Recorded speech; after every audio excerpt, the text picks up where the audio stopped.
You are watching the World 24/7 on the NDTV network. I'm Parmeshwar Bawa. Let's begin with the top stories you need to know. Ukraine would accept a US proposal for an immediate 30-day ceasefire if Russia agrees, Kiev and Washington have said.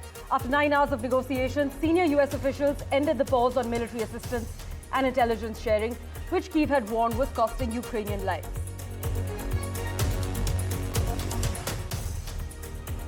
US President Donald Trump announced, then walked back plans to double tariffs on Canadian steel and aluminium to 50%. Trump threatened the extra levies after Ontario raised the cost of some electricity exports to the US. A separatist militant group in Pakistan's southwestern Balochistan province says it has taken 214 hostages, including military personnel, after hijacking a train, as the country's security situation continues to decline sharply. Telco giant Airtel has announced a partnership with Spacex to launch Starlink's high-speed satellite internet services in India, years after Elon Musk's company made its first moves to enter our country. India is working with Mauritius to protect the island country's national interests and secure the Indian Ocean region, Prime Minister Modi has said, as he highlighted New Delhi's role in building critical infrastructure and also boosting development. US Vice President JD Vance is set to visit India later this month, accompanied by Second Lady Usha Vance, as per reports.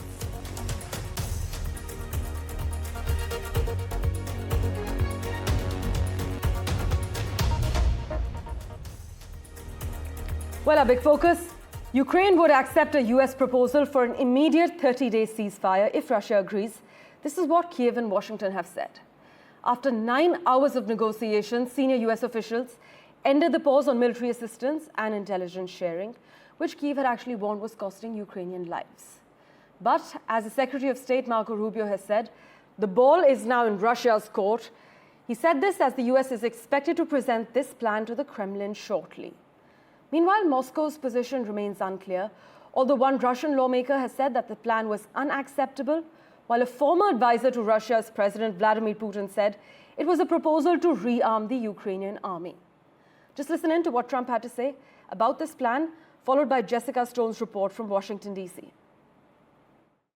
Very importantly, and I said it, Ukraine, ceasefire, Ukraine, ceasefire, just agreed to a little while ago. Now we have to go to Russia and hopefully President Putin will agree to that also, and we can get this show on the road. We can get this horrible war where 2,000-3,000 soldiers a week, every week, 2,000, 3,000, 4,000 sometimes. I get the reports, and they're not American soldiers. They're Ukrainian and they're Russian. But people are being killed outside of that. People are being killed in the cities as things explode throughout the cities.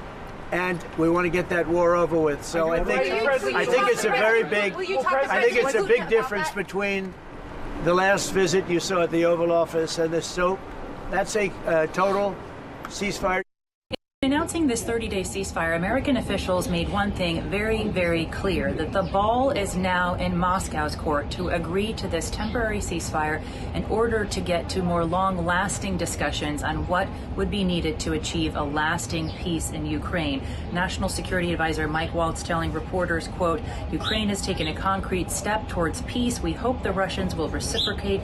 And, quote, the number one goodwill gesture we can see from the Russians is to see the Ukrainian offer and reciprocate it. Now, apart from this conversation is the conversation going on about the critical minerals deal. We understand that that is a separate line of negotiation, that it continues between the Ukrainians and the Americans, even at this hour, and that every indication is that agreement will be signed, and that is part of what U.S. President Donald Trump is offering as a security guarantee. It is unclear in the ultimate next phase of negotiations, should we get there, what kind of security guarantees the U.S. is prepared to offer, because historically we have not heard that President Trump is interested in offering any, but that Europe has been asked to move forward to guarantee the peace on the ground. However, Moscow has said very clearly it does not want peacekeepers in Ukraine. Ukraine. And yet that is a contingency that the Ukraine definitely wants to have before agreeing to any potential peace deal. So for now, the talks hopefully will move forward, provided that Moscow agrees to this latest ceasefire deal. Well, now, for the first time, Russia is being asked to make a commitment, though it is still unclear what will follow if it does sign up. But for a quick comment, we have with us live from Washington, D.C., Ray Locker. Thanks so much, Ray, as always, for making time for us. We have information that Russia is actually launching air attacks on Kyiv and Kharkiv hours after Ukraine says it is ready to accept the ceasefire. How do you really see the ceasefire playing out? Well, it's easy for Ukraine to say they want a ceasefire. I mean, they're the country that was attacked. They say they wanted a ceasefire. Now they're getting the surveillance assistance back from the United States. So that's the easy part. We're seeing Russia's answer so far as they're continuing the airstrikes on key Ukrainian cities. So this is a long, long, long way to go before anything really happens. Well, we will have to be patient and see how this plays out and how Putin and Moscow respond. But as always, Ray, we will revert to you for regular updates. For the time being, let's turn our attention to the other big story we're tracking. A separatist militant group in Pakistan's southwestern Balochistan province says it has taken 214 hostages, including military personnel, after hijacking a train. This as the country's security situation continues to decline sharply. The Baloch Liberation Army blew up the tracks and fired on the Jafar Express train as it traveled through a tunnel in a remote and mountainous area, bringing the train to a halt. Now, this train had about 400 passengers on board. It was trapped in the tunnel and the driver was badly wounded. Local authorities, police and railway officials have confirmed this without confirming the BLA's account of hostages. But we have a victim's reaction for you. Listen in. लोग चीख रहे थे, गाने मार रहे थे, बस कुछ लेट गए, हम भी लेट गए पूरी ट्रेन में, सब लोग लेट गए कि अपनी जान बचाएं। बस बाहर से कुछ फायरिंग हुई, ब्लास्ट हुए, आप लोग नीचे उतरे, लोग नहीं उतर रहे थे, मैं अपने बच्चों को लेके उतर गया। Let's go across to my colleague who's joining us from Pakistan at the moment. Joining us now, actually from Islamabad, is Sarah Zaman, Voice of America's Pakistan Bureau Chief. Sarah, we're hearing that dozens have been freed, but we're also picking up on the fact that hundreds of people are still held hostage after militants hijacked this train in Pakistan. Right. Thank you so much. So security officials have confirmed that 104 people have been released. This includes 15 children. And this update came about 7 hours ago. So in these last 7 hours, we have not seen the number of hostages released increase. Now, 17 of these people have been shifted to hospitals because of their injuries. And the latest update that we received recently says that suicide bombers are present among the hostages. So they're holding hostages with the suicide bombers. And so therefore, there is this concern that in case of anything going wrong, these suicide bombers could explode themselves, causing serious damage and serious loss of life. And this is why security officials are consistently saying that the operation is very complex, it's very complicated. And at one point of time, we also learned that the security troops were following these attackers in smaller groups, which tells us that the combat is happening at very close range. Sarah, thank you so much for joining us with the lowdown. As Sarah is reporting, 104 people have been released, but suicide bombers are said to be present among the hostages, making this a very complex operation. We will, of course, get you the latest from Islamabad with Sarah Zaman for regular updates. We'll get you the latest from Islamabad. For now, let's turn our attention to the United States. Donald Trump has halted a plan to double US tariffs on Canadian steel and metal imports to 50%, just hours after first threatening them. But tariffs of 25% are still going ahead, and they'll take effect from the 12th of March, which is in fact today. So the move by the president comes after the Canadian province of Ontario suspended new charges of 25% on electricity that it sends to some northern states in the US, hours after Trump threatened to sharply increase his tariffs on the country. On the other hand, Trump has dismissed fears of a recession and brushed aside the stock market sell-off, which we've been extensively covering. Meanwhile, the White House press secretary referred to the tariffs imposed by India on American alcohol and agricultural products and said that Trump believes in reciprocity. Listen in to what the US president had to say, followed by the White House's reaction. Do you think there will be a recession? I don't see it at all. I think this country is going to boom. But as I said, I can do it the easy way or the hard way. The hard way to do it is exactly what I'm doing, but the results are going to be 20 times greater. Mr. President, you asked... And remember, Trump is always right, right? And what do you say to Americans? If you look at what I've said over the last 10 years, Trump has been right. The right thing to do is what we're doing. We're going to get our jobs back, and we're not going to be laughed at. Now, I will say this, that already Canada, and I respect very much, as you know, there's a very strong man in Canada who said he was going to charge a surcharge or a tariff on electricity coming into our country. He has called and he said he's not going to do that. Okay, he's not going to do that. And it would have been a very bad thing if he did, and he's not going to do that, so I respect that. But we were just informed that he's not going to do that. Look, we've been treated very unfairly by Canada. We've been treated very unfairly by Mexico. But we've been treated very unfairly by every country all over the world. The European Union is horrible, horrible. And we're going to get it back. And I have a choice. I could just coast, and eventually there'd be a blow-up down the road, maybe a long way. But we owe $36 trillion, and we're going to get it back. 150% tariff on American alcohol. You think that's helping Kentucky bourbon be exported into India? I don't think so. 100% tariff on agricultural products from India. My colleague Maha Siddiqui has been tracking the latest. She joins us live from Vancouver at the moment. Maha, this volley marks the latest back and forth in a brewing trade war that presents an early economic test for Trump, as many are saying. But take us through the latest reactions in Canada.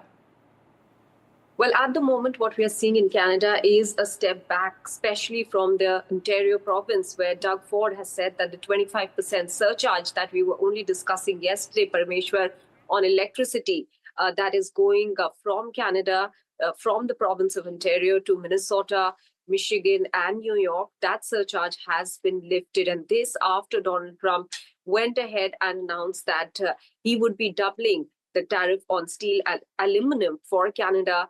And after that, Doug Ford stepped back on his 25% surcharge, and now things going back to the 25% tariffs on steel and aluminum. So clearly the sparks or the spurts of tariff threats come from both the sides. But in this case, as far as Canada is concerned, Doug Ford's response of 25% surcharge seems to have riled up Donald Trump, but in some sense also giving US a very clear sense that Canada has a leverage on energy and that they can use this leverage when this trade war that has been unleashed, as Canada says, by the US against its closest partners, not just in trade, but even otherwise, the neighbors and allies, that is Canada, is not going to go down well with them. So for the moment, the situation remains as such. However, Canada and several of the premiers in Canada, as well as the federal government, has made it amply clear, with the new Prime Minister-elect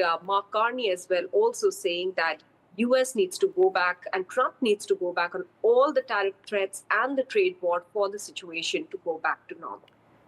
Well, let's see what Trump's next move will be. But as always, Maha, thank you so much for joining us with the lowdown.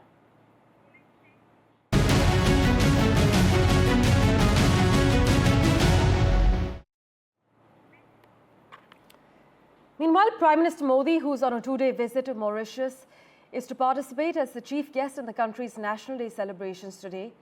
He has said Mauritius continues to be at the heart of India's Sagar initiative, the security and growth for all in the region vision, which he unveiled during a trip to Port Louis just a decade ago.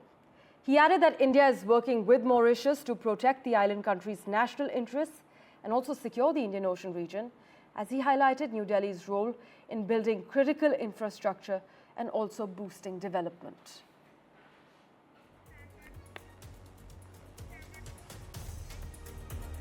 News and updates continue in a moment right after this very short break. Do stay tuned. Airtel, one of India's telecom giants, has announced a high-stakes partnership with Spacex to bring Starlink's high-speed satellite internet to India. This marks a monumental step in SpaceX's long-anticipated entry into the world's second-largest internet market, years after its initial efforts were met with regulatory hurdles. But SpaceX still needs the green light from India's Department of Telecommunications before it can officially launch its service. And also, with a history of regulatory run-ins, including a public rebuke back in 2022 for launching pre-orders without proper licenses, The big question is, could this deal face more scrutiny before it actually becomes reality? In fact, there are questions about whether Starlink could truly be the solution for India's connectivity crisis, especially in rural areas. But for quick clarity, we have with us Ivan Mehta at the moment. Ivan, thanks so much for making time for us on NDTV. Is this partnership as foolproof as it sounds, because regulatory approvals are still pending? And also, many are questioning whether this partnership could face the same fate as the previous Starlink launches, which were forced to cancel pre-orders and also refund customers. First of all, thank you for having me on the show. I think regulatory approvals are still pending, so we can't really say that we'll see Starlink anytime soon in India, given that OneWeb, also Starlink's one of the Starlink's rival, had scored a partnership with Airtel back in 2023 November, but we haven't seen progress a lot in that sector. Naturally, there is an issue of spectrum allocation where Indian players are saying there should be an option and foreign players are saying there should be done in an administrative way. So I think those are a few hurdles that we might see even before the service comes in. And after the service comes in, Starlink is not cheap in any senses. It costs anywhere between $100 to $300 depending on equipment and plans. So I think institutions will possibly explore this if they want to have the connectivity in areas, especially rural areas, and then we might see some personals adopting this as well. Well, let's see how this plays out. Ivan, we will, of course, revert to you for regular updates on how this disrupts the Indian market. The entry will not just be a win for Airtel. It's also going to be a direct challenge to Mukesh Ambani's telecom empire, Reliance Jio. So the question remains, will Jio's deep pockets and political influence keep Starlink from reaching Indian shores? Or will Spacex cutting-edge tech take over? These questions remain unanswered at this stage. But we will, of course, be tracking the latest developments for you. Thank you so much for investing your time and watching this edition of The World 24/7. We'll keep tracking the latest updates.